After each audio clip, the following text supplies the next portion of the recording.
They say every storm starts with a whisper. Mine started with 7 words from my wife. I think we should open our marriage. I laughed at first, thinking she was joking, but when she didn't laugh back, when her eyes stayed calm and calculating, I realized she meant it. And that's when everything I thought I knew about love, loyalty, and control shattered. Her name's Rachel. We'd been married 7 years, steady, comfortable, predictable. I thought that was a good thing.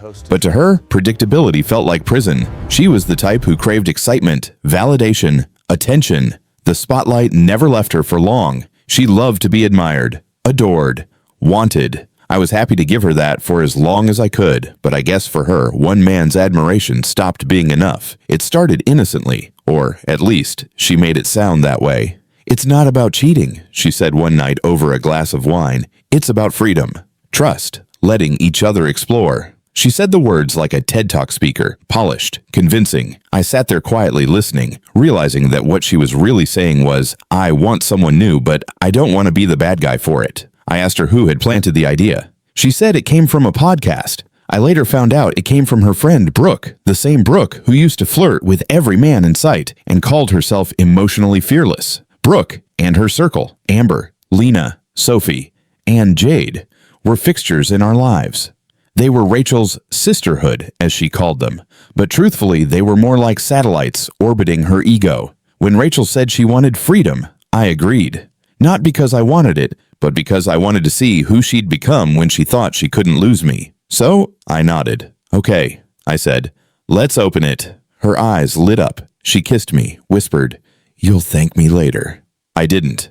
The first few weeks were strange. She started dressing differently, bolder, younger. Late nights became normal. Her phone was glued to her hand and she suddenly had new friends from yoga. I played the role she expected, calm, mature, understanding. But I was studying her, observing every little lie she coded in charm, and quietly I planned my response.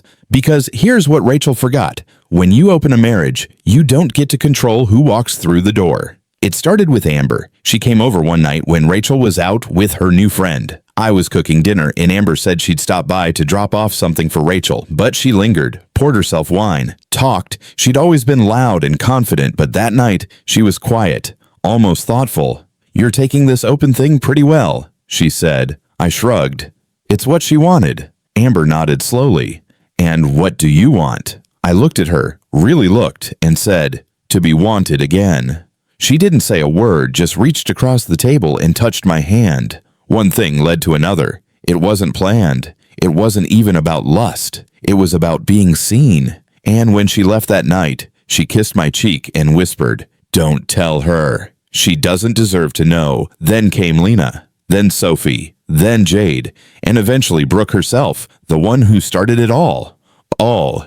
Each one came with their own reason. Some came out of curiosity, others out of spite. And one simply said, "She's been bragging too much. It's about time she gets humbled." It wasn't revenge at first, but it became that. Slowly, it turned into a quiet, poetic kind of justice. Every woman Rachel thought she could trust, every best friend who'd told her to live freely, they were the ones who came to me, who saw what she had stopped seeing. The night everything came crashing down started like any other. Rachel was hosting one of her dinner parties. Wine, laughter, the perfect facade of a happy, modern couple. The 5 of them were there. Amber, Lena, Sophie, Jade, and Brooke. Each one carefully avoiding eye contact with me. I watched her flit around the room like the queen she thought she was, pouring wine, touching arms, talking too loud. At one point, she raised her glass and said, "To freedom! To trust! To being brave enough to love without limits." The table erupted in half-hearted cheers. Then her eyes met mine, waiting for approval. I smiled faintly and said, "You sure you want to toast to trust?" The room went still.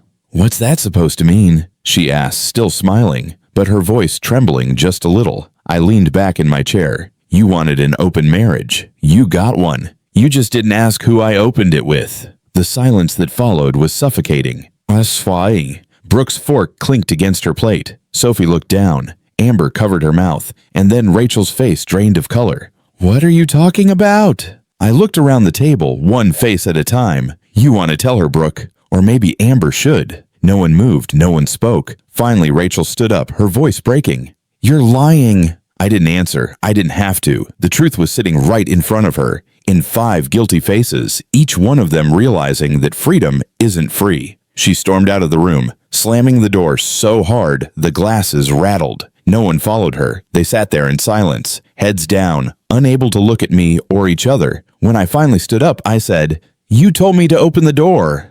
I just walked through it. That was a year ago. Rachel filed for divorce 2 months later. Last I heard, she moved to another city. None of her best friends speak to her anymore. Me? I don't regret a thing. See, when someone hands you betrayal wrapped in permission, sometimes the best revenge isn't anger, it's reflection. Let them see their reflection in the ruins they built. Rachel wanted freedom. I gave it to her 5 times over.